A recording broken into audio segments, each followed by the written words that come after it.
It is time now for our Sunrise Smart Start. We have breaking news this morning. The city of Rochester releasing police body camera footage from the incident yesterday outside the Open Door Mission, where police fatally shot a man they say approached them while carrying a knife. HENRIETTA joining us live now from outside the Open Door Mission with more on the video. Good morning, HENRIETTA. Good morning, Leah. I'm right outside Open Door Mission, where this whole block was blocked off completely 24 hours ago. A lot has changed since then, including the footage that was released, and we're about to show that to you. And just a warning, it might be disturbing. We can see the incident only lasted a few minutes, beginning around 3 in the morning yesterday. Police responded to a call for the man with a knife out Open Door Mission. The man was a guest there. Police say he was cutting himself, telling police to kill him and threatening to kill police. Officers kept backing up as he moved towards them.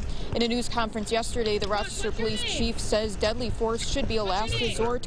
Officers did call for a beanbag gun and taser, but there wasn't enough time. Overall, 5 shots were fired, officers say, and the man has not yet been identified. We've also reached out to Rochester Police Accountability Board and Police Locust Club for a comment on that video as it was released. We're waiting a response. For now, I'll send it back to you in the studio.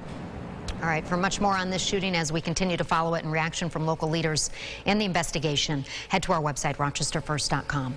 Major bump in temperatures yesterday. Why not do it again, Josh? Good morning. A repeat performance in store today. Good morning, Mark. Good morning, Leah. Good morning to you. The beauty shot this morning comes to us from the Port of Rochester with a few breaks in the clouds. Some heavier clouds coming in from the west may produce a sprinkle in some spots, but otherwise it is a mild affair this morning. Good morning to you in Livonia. You're one of the milder locales at 60 degrees right now. We'll find some partial sunshine this afternoon, and that means temperatures toying with the record high of 70 for today. All right, we'll take it. All right, Josh, thank you. Well, quiet on the roads at this hour as we look at our sunrise traffic. Things flowing along nicely downtown over 490. 590 and 390 clear as well, so it should be a smooth ride in for your Thursday. Well, in the news this morning, the House of Representatives passing the COVID relief bill. Yesterday's vote wrapping up a days-long process of debate and deliberation over the $1.9 trillion relief package. Correspondent Jesse Tenor live in Washington with us once again this morning. Jesse, good morning. All right, so it's through the House and Senate. When can we expect the president to sign this bill into law? Yeah, good morning, Mark and Leah. We did hear from the president that he's going to be signing the bill into law tomorrow. And so that really triggers a lot of things that are in that. One of the main things, those $1,400 stimulus checks. Within about 2 weeks, that means that they'll start going out. And so by the end of this month, that could be hitting a lot of people's bank accounts. All right, people looking forward to that. Jesse, thank you so much for your continuing coverage of this. We appreciate it. Well, President Biden will address the nation tonight as the nation marks the anniversary of the official start of the global pandemic and COVID-related lockdowns in the U.S. An investigation is underway after a house fire in Rochester this morning. Take a look at the video. Crews responding to Elmdorf Avenue around 3 o'clock this morning. Officials say flames spread to all 3 floors of that house. Thankfully, no injuries reported. The cause of the fire is under investigation. One person is hospitalized after a shooting on Hudson Avenue in Rochester. Police responding to the area of Elmdorf for the report of shots fired. When they arrived, they found a large crowd dispersing. An 18-year-old female with a gunshot wound to the upper body. They say she was taken to the hospital with non-life-threatening injuries. The investigation into that shooting is ongoing. Today marks 1 year since the first COVID case was confirmed in Monroe County. Since then, more than 50,000 cases have been confirmed, and nearly 1,200 people have died from the virus, according to officials. Well, from Albany, a new report in the Times-Union includes more detail about Governor Cuomo's 6th accuser of sexual misconduct. In the article, an unnamed source recounts a situation that played out last March. The source details an alleged account of a female staffer that included claims of the governor reaching under her blouse and beginning to fondle her. The source also said the woman told the governor to stop. The governor has denied these allegations. Time now for news from around the state. Other news this morning, an additional $15 million has been made available for families struggling to heat their homes. The State Office of Temporary and Disability Assistance says households could receive over $2,000 to help with heating costs and over to utility bills. Households in danger of having their services disconnected when the statewide moratorium ends this month are invited to apply for a second round of funding. Well, New York's annual spring burn ban starts next week. The state's Department of Environmental Conservation will be enforcing that ban. Residential brush burning prohibited from March 16th through May 14th. According to the DEC, the ban has decreased spring wildfires nearly 43% since 2009. Well, in honor of National Vehicle Safety Recalls Week, the state DMV is warning drivers to check your vehicles for any recall notices. You can find out if your car or SUV is the subject of a recall by going to the website for the National Highway Traffic Safety Administration and searching your vehicle identification number or VIN number. Officials say if there is an open recall, you are encouraged to address it immediately. Time now for the GRE Morning Business Report on this Thursday. Speaking of recalls, owners of certain Kias are being urged to park outside. That's because the automaker is recalling 380,000 Kias, including certain 2017 through 2021 Sportage SUVs and certain 2017 through 2019 Cadenzas. The company says a short circuit in the electronic brake control can result in overheating and possibly even a fire. In a new study showing that Eli Lilly's COVID-19 combination antibody therapy severely reduces the risk of hospitalization and death. The company says the study of hundreds of high-risk patients reduced severe medical outcomes by 87%.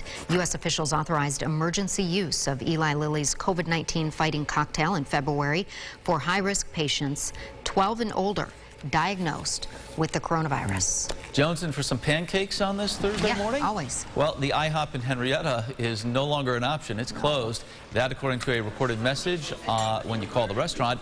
The closure leaves just one IHOP location in the area. That's up on North Goodman Street in Arundel. Oh, I used to go there when I was pregnant with Luke. Ate a lot of pancakes.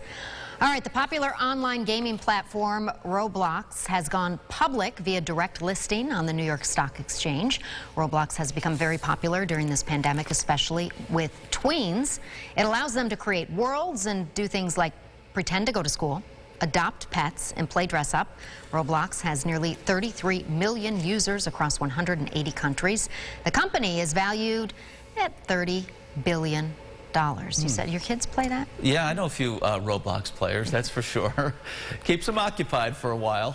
According to a new OnePoll survey, the average American experiences 416 snacking-related accidents every year. All right, this needs some clarification. We're not talking about spilling a few Doritos here. Over half the respondents admitted to accidentally eating a full-size bag of snacks in a single sitting. Oh, yeah. And nearly half said they've made a meal out of snacks. So easy to do. Just one more, just a few more, just another bowl more, and then it's gone. Then the bottom of the bag. But if no one sees you do it, it didn't happen, right? Right. It's like a tree falling in the woods. Yeah, there you go. Stick with that theory. Let's see where it gets us. All right. Let's find out what folks are going to be talking about at the water cooler today. Well, actor Matthew McConaughey, all right, says he's considering a run for governor of Texas. Yeah, you could take his acting roles then if he does that. The 51-year-old considered a run for public office in the past. When asked why he wants to run, he said, quote, "Because I do think I have some things to teach and share. And what is my role? What's my category in my next chapter of life that I'm going into?"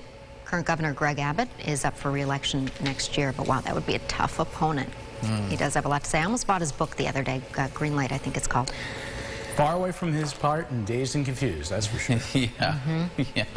Although we all feel a little bit that way after the last year here on the one-year anniversary of COVID. That is for sure. You know what? It's amazing. Yesterday was such an incredible day temperature-wise. So many people getting out and about, Josh. And they're going to have a chance to do it all over again here on Thursday. That's right.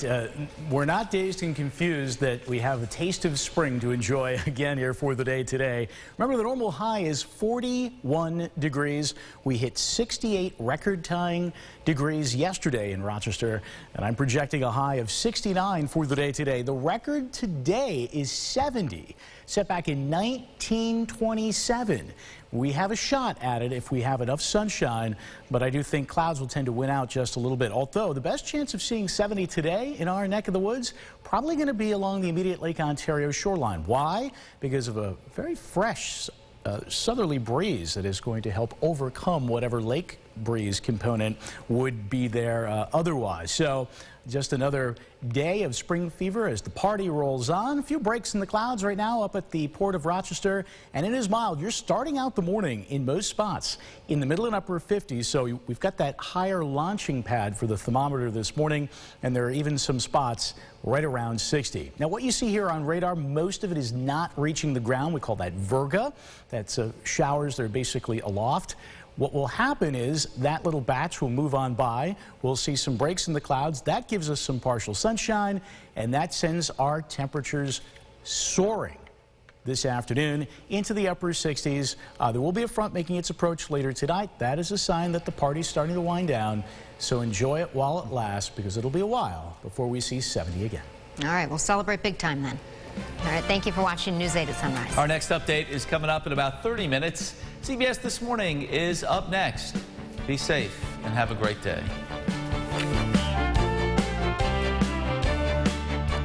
Follow News 8 wherever you are on RochesterFirst.com, Facebook, Twitter, and our apps for both news and weather.